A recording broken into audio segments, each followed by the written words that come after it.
Direktorat PPA dan PPO Polda Jabar telah menganalisa berbagai rangkaian prarekonstruksi yang telah dilakukan terkait kasus penyekapan dan penganiayaan YTR, 29, wanita asal Ranca Ekek, Kabupaten Bandung, Jawa Barat, sehingga Kamis, 2 Juli 2026.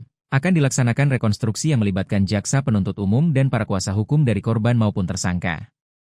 Hal tersebut dibenarkan Kabid Humas Polda Jabar, Kombes Hendra Rochmawan di Mapolda Jabar, Rabu, 1 Juli 2026.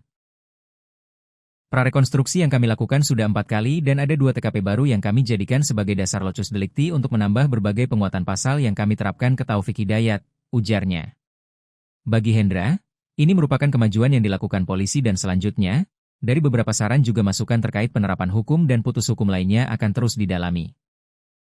Disinggung waktu Taufik Hidayat berkencan dengan seorang janda inisial L di sebuah hotel di Jatinangor, Hendra mengaku Taufik Hidayat lupa tepatnya. Namun, yang jelas kata Hendra, korban YTR masih dalam penguasaan Taufik Hidayat. YTR masih dalam penguasaannya dan tentu si L ini hanya untuk selingan Taufik selama melakukan penyekapan ke YTR, ujarnya.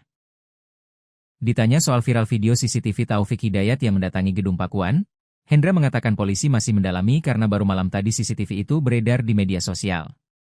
Nanti akan kami konfirmasi ke pelaku, katanya. Gubernur Jabar, Deddy Mulyadi sebelumnya sempat membenarkan soal Taufik Hidayat yang pernah datang ke halaman Gedung Pakuan dan videonya beredar di media sosial.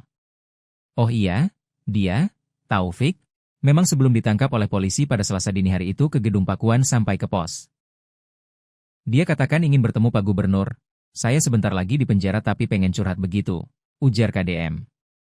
KDM pun berharap Taufik Hidayat mendapatkan hukuman maksimal sesuai apa yang dilakukannya. Apabila nanti di pengadilan terbukti dia melakukan penyekapan, dia melakukan penculikan, dia melakukan tindak pidana kekerasan yang berakibat pada cacat permanen seumur hidup, ya dia harus merasakan itu, apa yang dirasakan oleh korban, ujar KDM.